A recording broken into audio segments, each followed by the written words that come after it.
Hello and welcome to Newscenter. With me, Parikshit Luthra. Our focus today is on the RPG Group company, CEAT. The 65-year-old company is one of India's leading tyre manufacturers with a presence in over 110 countries. CEAT has over 7,000 permanent employees and 7 manufacturing facilities. The company clocked over 9,000 crore rupees in terms of revenue in FY23, and this figure was down nearly 6% in FY23, but up 13% year-on-year. On the export front, the company was also impacted by the macro headwinds. Joining me now to discuss the change in management and the company's growth outlook and its expansion plans is Arnab Banerjee, the new Managing Director and CEO of CEAT. Mr. Banerjee, thank you very much for joining us here on CNBC-TV18. Recently, about a month back, there was a management change at the top level with Anand Goenka resigning as MD and CEO and taking on the position of Vice Chairman. Could you guys give us a sense of the thinking of the board and the promoters behind this decision? Yeah, good evening, Parikshit. Yes, what you're saying is true. So Anand decided to step up into a larger role in the RPG group. He's now looking after Zensar, CEAT, as well as group strategy and new businesses for these two companies as well as for the entire group. So when this transition was decided upon, the CEAT board deliberated upon succession planning. I had been there in the CEAT board along with Anand for over 10 years now, and I had been in CEAT for a long time, handling various roles. So internal succession planning would allow for continuity of strategy, processes, and thinking. And it's definitely a plus that the board thought about, and that's how it all came about. Right. So you're saying that this had been in the works for some time now? Yes, as I said, I've been part of the board for a long time, handling various roles and responsibilities along with Anand. And most of the stuff in terms of strategy, purpose, vision of the company, we're a TQM-based organization. All that has been jointly designed by Anand, me, and the entire management team. So yes, this is not an all of a sudden decision. Right. You're saying this is not an all of a sudden decision. What will be the role of Anand Goenka now in terms of guiding the company as Vice Chairman? As Vice Chairman of CEAT, Anand will be providing his inputs on strategic matters, on capital allocation decisions, as well as new businesses as and when we evaluate it. Apart from CEAT, as I said, he will be doing the same function for Zensar, which is part of the RPG group, and overall strategy for the group, as well as new expansion possibilities of the RPG group is what Anand will focus on. Right. Take us through your immediate priorities as MD and CEO of the company now, Mr. Banerjee. Yeah, as I said, a lot of continuity you can expect because we have been jointly operating the strategies and the vision of the company. As far as I am concerned, at this point of time, we are sitting on a huge opportunity of operating leverage. We are coming to the end of our capex cycle. So we are sitting on possibilities of going up on volumes on two-wheeler, on passenger cars, tires, on TBR tires as well. There's a huge opportunity for us also to expand our global footprint, which I shall be focusing on. We are accelerating our US GTM, for example, stepping up our play in Europe as well as Latin America. In passenger segments, continuing our past strategy, we would like to consolidate our market leadership in two-wheeler space in the domestic aftermarket. We would like to accelerate our market share gain towards being the market leader in four-wheeler tire space. And we have upside in terms of operating leverage on TBR side as well. So growth acceleration is the priority at this point of time. Growth acceleration is a priority at this point of time. Give us a sense of your outlook for Q4. In terms of Q3, we saw a dip in revenues, possibly because of the export slowdown. What would be the cues that you would like to give us for Q4? Q4, as you know, the results are expected soon in the first week of May. So I guess we'll have to wait for that time to see what we declare at that point of time. Right. But as far as the export pressures are concerned, do you think that pressure that you're seeing in international markets, lowering of demand, those pressures continue even now? Talking of global markets, various segments, we have a significant presence in agri markets, agri radials, passenger car tires, and TBR. Overall, there is a slowdown in Europe, but that's an opportunity also for us to grow because we are positioned as a value brand in Europe. We are seeing US going fine, and for our agri radials. For passenger and TBR, as I mentioned, we are going to accelerate our GTM, which is going to happen in the next financial year. LATAM is doing fine. So barring Europe, where there's a spot of bother, I think our outlook is positive overall for our brand in the global market. Right. I would also like to ask you about your outlook on capex for the coming, for this fiscal. Would there be investments in more capacity expansion or increasing the company's footprint in India? Yeah, as I said, we are coming to towards the end of our capex cycle. We have had a huge capex over the last 2-3 years, and this is the tail end. Only capacity expansion that is going on is at Ambernath in Maharashtra, which is the agri-radial capacity, where we are expanding to about 150 tons per day. Apart from that, it is an opportunity for us to use up our expanded capacity and go for growth.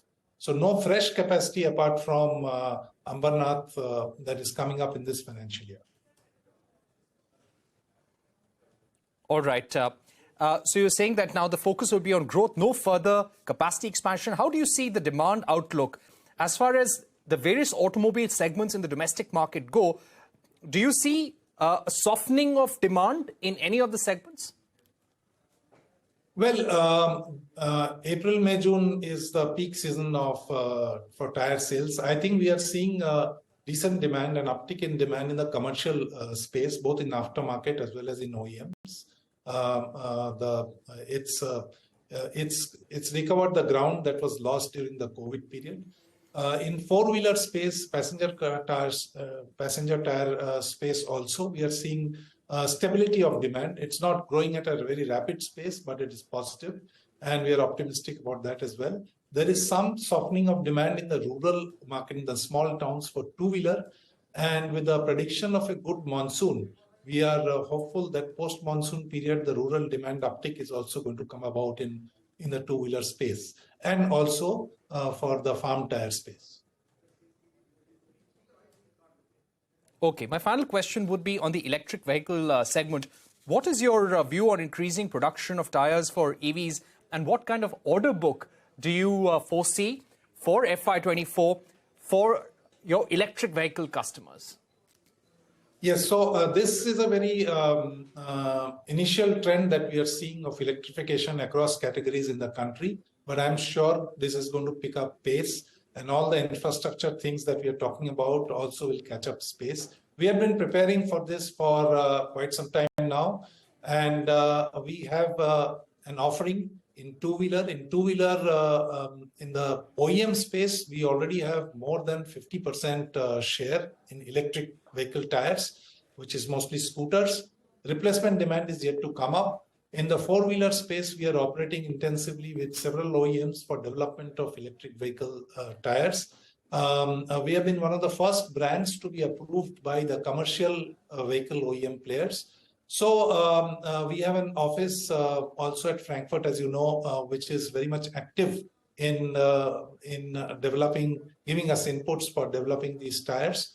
So we are all set and ready in terms of technology, in terms of capability, and in terms of manufacturing capacities, as well as in terms of development of the brand in this space. And we are pretty excited about participating in the electric vehicle space. And very briefly, could you give us your growth outlook for FY24? FY24 first quarter, of course, FY23 first. overall, it's very difficult to predict because of so many uncertainties, geopolitically speaking. We are optimistic about our growth outlook overall. I think there's going to be a better year in terms of top line over the past year. Right. Thank you very much, Mr. Banerjee, for joining us, giving us your growth outlook for CEAT and also the thinking behind the change in management that happened in the company a month back. We're going to take a short break here on Newscenter, but coming up on the other side, Supreme Court hears the same-sex marriage pleas for a third day in a row. The centre raises apprehension on the impact parents from the LGBT community could have on their children. More on the other side.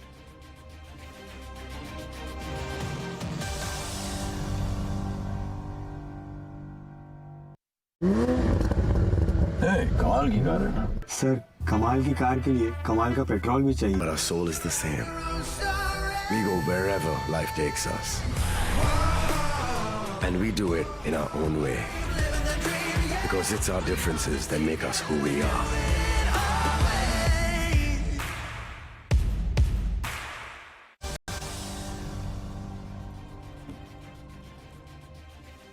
Welcome back. You are watching Newscenter. It's day 3 of the same-sex marriage pleas hearing in the Supreme Court. The bench led by Chief Justice of India, D.Y. Chandrachud, asked if two spouses who belong to the binary gender are essential for marriage. He went on to say that the court sees same-sex relationships as not just as physical relations, but something more of a stable emotional relationship. The centre has raised apprehensions on the impact parents from the LGBT community could have on their children. In response to this, the CJI has asked whether children of heterosexual couples are not at risk when they see parents engaged in domestic violence.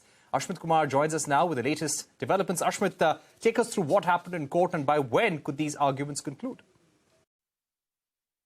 Well, as you pointed out, today was day 3 of the arguments that took place, the third consecutive day. The petitioners essentially have been arguing, and what's important is that they have been pressing that as far as the court's intervention is concerned, not only is it required, it is also, in fact, not opposed to any parliamentary or any legislative activities, that the court can, in fact, take the initiative, that it needn't wait for the parliament to act. What's also interesting is that one of the counsels appearing in this case argued that, quite unlike what the centre has argued, that this is an urban elitist phenomena, the lawyer, in fact, pointed out before the top court that he's representing a couple which involves a partner from a small town in Haryana and a partner from a small town in Punjab, and arguing that it was insensitive of the centre to argue that this is an urban elitist concept. Further, the petitioners argued that while the centre bats on one hand by issuing an act for protection of transgenders, to argue that transgenders cannot marry and enjoy the same rights is purely discriminational and cannot be tenable under the constitutional framework.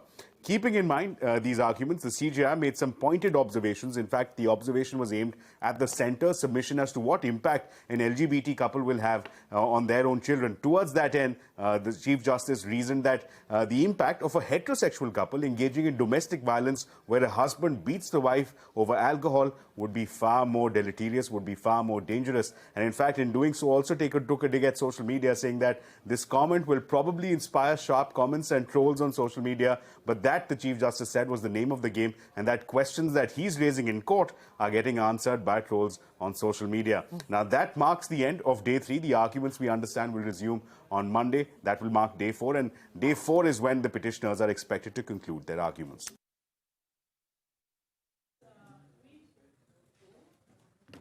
All right, joining me now to take this forward is Anjali Gopalan, founder and executive director at the Naz Foundation. How important, Ms. Gopalan, there are 30 countries where same-sex marriages are recognized. Legal validation of same-sex marriages, how important is this for India and how difficult could the road be? Well, of course, it's very important. It's about time we stepped into the 21st century. At the end of the day, we are in a democracy. There's no reason for a set of people in this country not to have the rights that every citizen takes for granted. The fear that people have that it's going to create mayhem, which is what the center has said, doesn't make sense. It's not based on logic. You've heard what the CJI had to say today. If you go to family court you see the kind of what children are going through in heterosexual from parents who are in heterosexual relationships. So I think there's absolutely no logic in the kind of arguments that are being put forth by the center. Ms. Gopalan, do you also feel that the center is trying to delay proceedings in the case as much as possible? They've also asked states and union territories to be made party to the proceedings. On pleas seeking legal validation, the center has said that it is consulting states. Do you think if the Supreme Court agrees to this, it could delay things further? Of course, it's a waste of time. Why do we need the states to be included at this point of time? After all, the apex court is completely in a situation where they can give us a judgment, right? So why are we then wasting time in this manner? Of course, it is all a question of delay. Doesn't make sense at all. Right. It was in 2018 that the Supreme Court reaffirmed the High Court's order reading down homosexuality, Section 377, which had criminalized homosexuality and decriminalized the section. How much ground has been covered? What more needs to be done? We see many corporate houses, many companies coming up with gender-sensitive policies, LGBTQ plus policies as well. But how much ground really have we covered? Look, what happened with the reading down of Section 377, the only thing that happened was homosexuality was decriminalized, which means that people from the LGBTQI community were no longer seen as criminals. But that did not give them any rights at all. Rights that we take for granted in this country. The right to marry, the right to inherit, the right to get whatever benefits that people in a married relationship get. So, of course, we need to go beyond decriminalizing. The first step was to decriminalize, but then after that, what? We have to ensure that people have rights that should automatically come to them. There's no reason for people from the LGBTQI community not to have the same rights as the rest of the people in this country. I mean, where is the logic in any of it? Why would you deny a whole bunch of people, even if you want to believe they're a minuscule minority, which they're not, but even if you want to believe that, the point still remains that you cannot deny they are citizens of this country. So you must give them those rights. Right. Right. I would also like to ask you about the center stand. The court has said, essentially, the Supreme Court cannot create or recognize marriage either by a judicial interpretation or reading down the existing law in reference to same-sex marriages. Keeping this in mind, if the Supreme Court tomorrow rules in favor of the petitioners, will the fight be successful, or more would have to be done? More enabling laws would have to be brought in, more changes in laws would have to be brought in? Look, whether you like it or not, you have to have laws which are gender neutral. So the courts are very clear that they don't want to touch the personal laws, right? Which is fine. In the special marriage laws that you have, you will then have to ensure that other rights are also given to people who will marry under the Special Marriage Act. For example, the right to inherit, the right to adopt, the right to get benefits of insurance, or whatever other benefits that should accrue to you as a married person. So definitely some tweaking of that law has to take place. And that's not rocket science, and that's not a very difficult thing to do. Because as it is, all you have to do is make sure that instead of man and woman, you are saying spouses. So it's not something that's that's very difficult to accomplish. Right. Anjali Gopalan, thank you so much for joining us on the same-sex marriage debate that is on in the Supreme Court. The Supreme Court, of course, nudging all parties to wrap up arguments at the earliest, and we believe the arguments will continue on Monday as well. Thank you once again for being with us here on Newscenter. That's a wrap for the moment, but don't go anywhere. News continues on the other side.